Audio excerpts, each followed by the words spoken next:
Abby, you have an answer? Sometimes they do experiments. That's right. According to what type they are. Like bacteria scientists do experiments for bacteria. That's very good, yeah. So there's many different kind of scientists. They do research, usually experiments in a laboratory. And that's the kind of scientist I am. So there's many different kind of scientists out there. Some study planets, some study the ocean, some study bacteria. So my field of science is called chemical biology, or sometimes you might hear biochemistry or molecular biology. And it means that I study molecules that are so small that you can't see them with your eyes. And sometimes you can't even see them under a microscope. We have to look at them in very special ways. And so today I want to talk to you about something that scientists do that you're probably really sick of hearing about this year, coronavirus. But I want to talk to you about some things about coronavirus that you probably haven't heard this year. So we all know coronavirus, right? We've all been living it for a whole year. But I want to talk to you about how my job helped me to develop a test to detect coronavirus. And I know a lot of you are taking tests for yourself to see if you are sick or not.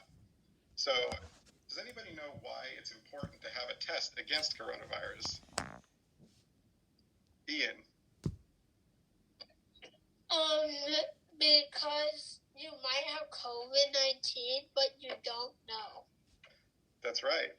That's right. That's a very good answer. So it's important to have a test because you might not know you have it, and a test prevents us from spreading it from one person to another, right? So a lot of times with COVID, people don't know that they're sick because they don't feel that sick. And so it's really easy for them to go out into the world and infect other people. And so we really need tests out there to prevent that from happening. So the important thing is to isolate from everybody else when you're sick so that the virus doesn't have a chance to spread from person to person. Has anybody ever had the flu? I know Avery's had the flu. How did it feel, Avery? Terrible. Terrible, right? So why is coronavirus a bigger deal than the flu? I mean, we all deal with the flu every year. We don't shut down school. We don't stay away from each other. Why is coronavirus so much worse? Emmy? I had a different question. Today, my dad's going to get his second coronavirus shot. Oh, okay. Yeah, we'll talk about vaccines too. The shot, very good. So, why is coronavirus more dangerous than the flu? Shy. Because it can spread really, really quickly, and that can kill a lot of people. Yeah, that's very true. Anna? Arya, sorry. Is it Arya? Yes, it's Arya, and it can kill older people like 70 or maybe 65 and up, but they can get COVID easily and die from it. That's right. So that's why the older people have to be locked up and not go anywhere. So you guys hit the high points, right? So it's more dangerous than the flu, right? It makes people sicker, and it can make them go to the hospital, and it can even kill people. So flu is also dangerous. It can kill people, but not nearly the same level as coronavirus, right? Another reason that we already touched on is that it can spread from person to person without people knowing they're sick. So when you have the flu, you know you have the flu. Like Avery said, you feel terrible, right? Everybody knows that they're sick when they have the flu. So they stay home, and they don't go interact with a bunch of people. Okay? Don't worry, I'll have more questions, and I'll let you guys ask questions too later on. Another reason that it's so dangerous is that it's a brand new virus that's never been seen before in the whole world until last year. So why does that make it dangerous? Well, normal viruses that we deal with every day, like the flu or other viruses that you might get to catch a cold, they've been around for a long time, many, many years. And so many people catch those viruses, and they build up a natural immunity to them. So it's more difficult for those viruses to spread from person to person. But because nobody's ever seen coronavirus before, it is very easy for it to spread from person to person without our bodies knowing what to do to fight it off. So that's why it becomes very dangerous. And that's why you need shots. That's why so you need your shots, body right? knows what to do when you actually, or if you actually have it. That's right. That's right. All they do is kill the virus. That's right. The shots are very important. We'll get to that in a minute. So, and as you said earlier, it's especially dangerous for older people over 65. So we need to be really careful to not spread it to those people, right? I know a lot of you have probably not been able to see your grandparents for a long time this year, right? So hopefully the vaccines are helping us get back to normal. So the other reason is vaccines, right? So many of you who know about flu have gotten flu shots. Raise your hand if you've gotten a flu shot before. Yes, definitely. I have, for sure, right? Now, nobody really likes getting shots, but everybody likes being protected from the flu. And one of the reasons we have flu shots is because it gives instructions to our body of how to fight off the flu if we encounter it, right? And there was no such thing as a coronavirus shot until very recently, until this year. So that's been very difficult to fight off coronavirus because of that. So as Emmy was saying, vaccines are really important. And normally, so vaccines, what they do, they're a medicine that gives your body instructions on how to fight the virus if it ever comes into you. And so when you have a vaccine, the virus can still infect you, but your body kills it before it has a chance to do any damage. It normally takes many, many years to develop a vaccine against a virus or a bacteria. But this pandemic, we were able to make a vaccine in less than a year, which has never, ever happened before in the history of mankind. So it's pretty amazing that we did it so quick. And now probably all your parents are lining up to get their shots, right? I got mine. Avery's mom got hers. And so a lot of your parents are probably lining up to get theirs. Unfortunately, vaccines are not yet available for you guys, for kids under 16, because they're still testing them. But just today, one of the vaccine companies came out and said they finished their trial on kids between 12 and 15, and their vaccine is 100% effective and very, very safe. So they're probably going to start rolling it out to younger and younger kids to make sure you're protected. So what can you do without getting the vaccine to protect yourself and your community from getting coronavirus? I know a lot of you have ideas on this. Let's see. Avery, go ahead. Well, you can wear a mask. You can stay 6 feet apart. You can stay inside a lot. You can... yeah, that's it. Yeah, those are very good answers. Anyone else have another good one? Robert? So mine. So my suggestion is to always stay 6 feet, because there's a bunch of reasons why to stay 6 feet. And one of the reasons is what happened yesterday.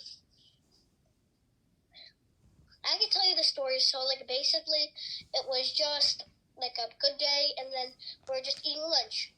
But then Ian and Noah accidentally bumped into each other, which Ian is allergic to peanut butter, but Noah had a peanut butter sandwich, so peanut butter got on Ian's arm, and then Ian forgot to wash it off, and then he started rubbing his eye, and his eyes start getting really big. Okay, yeah, that's an allergy, right? Coronavirus. So coronavirus, you stay 6 feet apart, because if people cough or sneeze, then it spreads about 6 feet. And so when we stay apart, it's less able to transmit from person to person.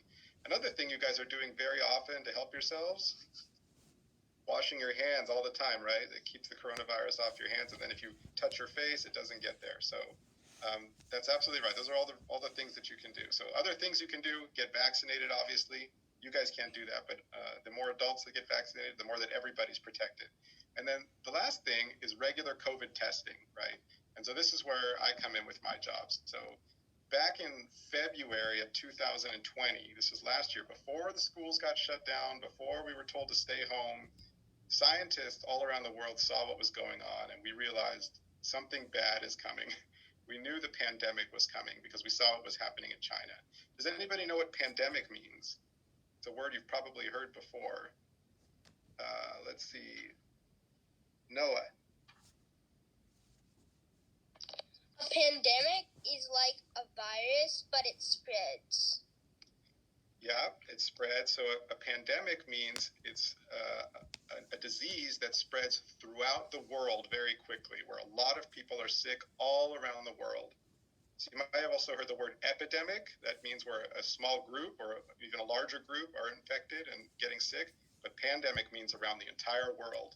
So many, many people all around the world are getting this coronavirus. Does anybody know the last time we had a pandemic? When was it? Was it when I was a kid? Avery?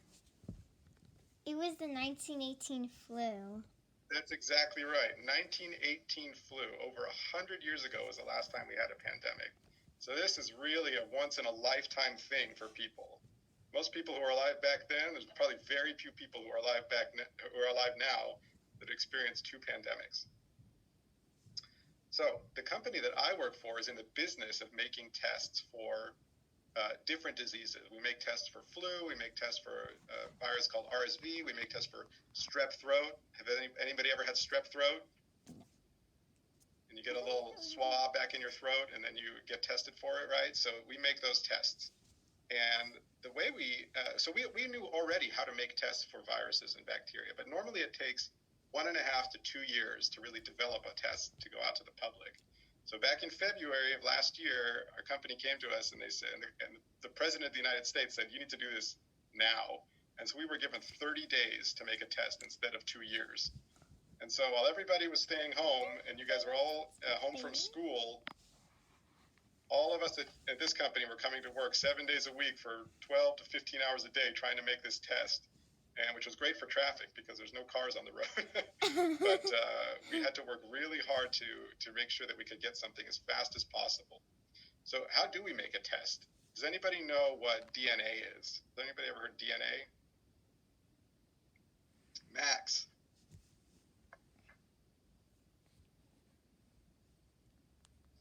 I think DNA is like a bacteria.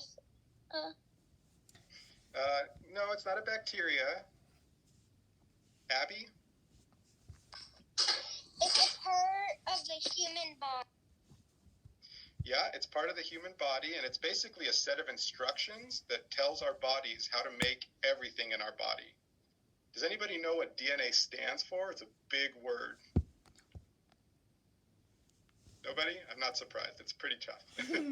It stands for deoxyribonucleic acid. You'll probably learn that in high school. Okay. And like I said, it's a set of instructions. And I have a picture I can show you of what DNA actually looks like.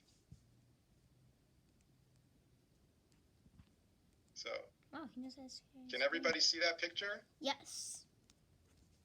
Yeah? Okay, this is like a computer model, right? This is not a real picture because DNA is very, very small. But it's made up of these two strands, which scientists call a double helix. And it has this set of instructions to tell our bodies how to do everything. So just like an architect, when he builds a house, he has to have a set of instructions that show where the plumbing goes, how many rooms it has, how big you need to cut the lumber. This piece of DNA is our set of instructions for our body to tell us everything about ourselves. And it's made up of just 4 different letters, 4 different molecules. And let's see, I'm going to try and show. Oh, give me 1 second to show you one more thing.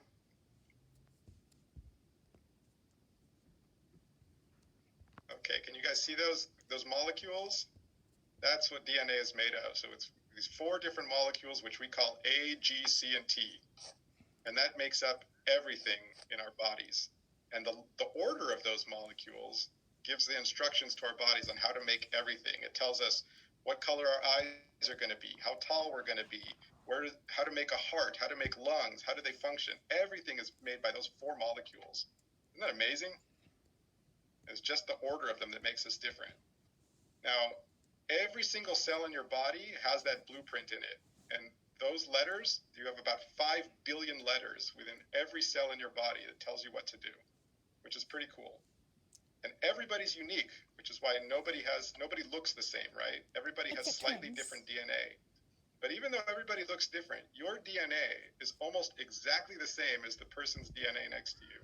In fact, your DNA is almost exactly the same as every other human being on Earth. You share 99.9% of your DNA identical to everybody else. It's that little bit of difference that makes you all different. And every living thing in the world has DNA in it. And the further away it gets from humans, the more different that DNA is. All right? So, why am I talking about DNA and making a test? Well, viruses are sort of special. They have a slightly different molecule called RNA, which is ribonucleic acid, and it's just like DNA, except it has one strand instead of two. And that makes it a little bit more dangerous, and it makes it difficult for us to make tests against. But we have ways to do this. So we look for very, very small pieces of that RNA that we can make copies of, like a Xerox machine. And so we find one piece that's only specific for that virus. It's not present in any humans. It's not present in any tomato plants. It's not present in any dogs, just in that virus. And then we make copies, billions and billions of copies. And in about 10 minutes, we can make billions and billions of copies of that little piece of virus. And then we send a little missile in, and it detects that copy we made, and it glows if you have the virus present. So that's how we make the test to say, do we have coronavirus or not? So we had 30 days to do the whole thing, and when we finished, we submitted our test to the FDA, which is the government agency that tells us whether or not the test is good to give to people. And people were so desperate for a test. The next day after we submitted it, I went grocery shopping because I finally had a break from work because we finished the test. And I came home with groceries, and Avery's mom started screaming from upstairs as I walked in the door, come upstairs right now. And I told her, I have ice cream I got to put away. I have milk. She said, forget the ice cream, forget the milk, come upstairs right now. And so I ran upstairs, and on the TV was the President of the United States holding up this box, which I had never even seen before. And this was our test. Let's see if you can see it here. So this is the test that we made, and we had submitted the day before, and he's telling the world that we now have a test against the coronavirus, and you can detect it in as little as 5 minutes. And it was all done by people in this building, about 20 people that made the whole test. So you can be proud of San Diego. And I'll show you a picture right here. I hope you guys can see that. All right, there's the President of the United States. He's holding our instrument, and there's the box I just showed you. So that was a pretty cool moment for us to see happen. So I will show you the actual test and how it works real quickly. So everybody's probably seen one of these, right? When you go get your test, this is a swab. You open it up, and then it has a little cotton piece at the end, right? And I'm not going to stick it in my nose, but you just stick it in your nose and swipe it around, right? So then what do you do with the test for our test? Well, Yeah, because they did it for us to be able to go in school. You had to get a coronavirus test. A coronavirus test to make sure. So our test just comes with these two little pouches. Okay, so I'm going to open it to show you what's inside. So this is pretty cool. So this is a little reservoir that has a little liquid in it that has some acid in it, and it will basically break the virus open. So you take the swab, you put it in your nose, and then the person just dips it in the liquid, swirls it around, and then they just move it into this right here. And all the magic happens right here in these little tubes. Okay? It has all the enzymes and all the proteins and all the DNA. You push it in, it makes liquid, and then it'll tell you in less than 10 minutes whether you have coronavirus or not. So that was a pretty important test for us and a pretty important test for the world, and it was a really exciting thing for us to accomplish in 30 days instead of in 2 years. And you can have your answer in as little as 5 minutes, which is pretty great. So everybody's sick of hearing about COVID, I know, but hopefully it's going to be over soon. We have to hang on a little bit longer, right? You guys have done a really fantastic job. I'm really proud of seeing Avery every day and seeing all of you do everything that you're supposed to do, washing your hands, wearing masks, social distancing. And you can see it because your school has not hardly had any cases, right, at all, because everybody's doing the things that they're supposed to be doing, which is great. And as the more people are getting vaccinated, the less likely it is for anybody to transmit it. And so we're just waiting for people to catch up getting their vaccines. So that's the kind of science that I do here. I hope that some of you are really interested in science and technology and will pursue that in your future as you go through school. You're going to have an opportunity for all kinds of sciences, biology, chemistry, physics, astronomy, anything you're interested in. When you find something that really interests you, you should pursue it because that's what will make you happy in your career and in your life. When I was a little bit older than you and I was choosing my career, my father told me, choose a job that makes you feel like you're playing soccer when you wake up in the morning. So every week I go out and play soccer in a field right next to your school, and it's a great feeling. And I get to feel like that every day when I wake up and go to work, because it's something that I love to do, and it's something really fun, and it's something that brings me a lot of joy, right? And I can feel good about what I'm doing. So even though this year was a really difficult year and a lot of people sacrificed a lot, I got to feel really good that what we do is making a difference in the world, and we can actually help to save lives. And that's the kind of thing that makes people feel good about their jobs. So I hope you all find something that makes you feel good every day. And if you study hard and you work hard, I know you guys can do whatever you want, because where there's a will, there's a way. Nobody ever thought that we could make a test in 30 days. Nobody ever thought we could make a vaccine in less than a year. But the human spirit is pretty amazing. And where there's a will, there's a way. Like I said, you can do anything you put your mind to. So I know your assembly ran a little long, so I want to leave a little time for questions. I see a lot of hands coming up, and I want to let people ask questions about being a scientist, about coronavirus, the vaccine, anything you're interested in. So I know Ian's arm is about to fall off if he raises it any higher. Please go ahead, Ian. So one time I was gonna get my water, and then I heard Mr. Jones talking to the other people in staff, and then I heard that like a teacher or somebody got COVID. Mm-hmm. Yeah, so a lot of people have gotten COVID. Then I heard that and then my mom said that our school had like 2 COVID cases. Yeah, but you know what? That is actually a very small percentage compared to what's going on in most of the country. So something like 30 million people in the country have gotten COVID already that we know of. Which is about 1 in 10 people, right? So that's a lot of people. So that's why everybody needs to stay away, wash their hands, wear masks, because what happens is that the hospitals get overwhelmed. There's too many sick people and not enough beds to take care of the people who are really sick. So everybody's doing their part and staying away. And the fact that if you have 1 or 2 cases here and there, it's manageable. But if you have hundreds or thousands of cases, it becomes very difficult.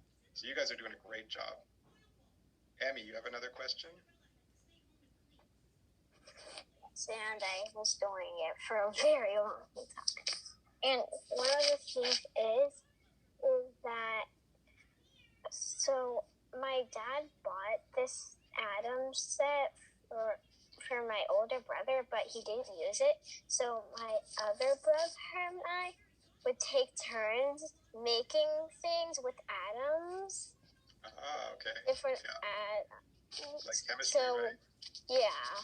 And I really like discovering what atoms make what things. Yeah, so when you get a little older and you get into real chemistry, you'll see how amazing it actually is and how atoms put together can make everything in the whole world. That's great. Yeah, it's like little dots with lines that with magnets on them. And you have to connect them to each other. That's right. Chemical bonds. Yep. Yeah. And there's little characters saying what for to do, like just to start out on. It's really fun. So you'll have a lot of opportunities to study lots more chemistry as you get older. That's great. It's called Happy Atoms. Cool. Max, you have a question? I have this Lego thing, and there's a picture of, like, DNA. Oh, cool. Yeah, so DNA is just like your Lego instruction manual, right? It tells you how to build something. So our DNA tells our bodies how to build everything. Wow, nice Legos. I like that. Anybody else have a question? Ian? Did you mean to have your hand up still? No. Okay. All right. Anyone else have a question? Look.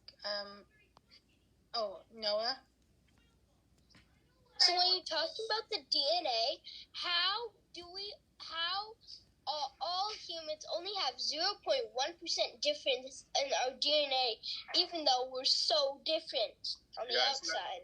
Isn't that amazing? So that 0.1% difference is what makes our faces look different, how tall we are, our eyes, because there's 5 billion letters in your DNA, right? So that's a lot of letters to make a message. So just 0.1% is still a lot of letters that give us a chance to look different and be different, right?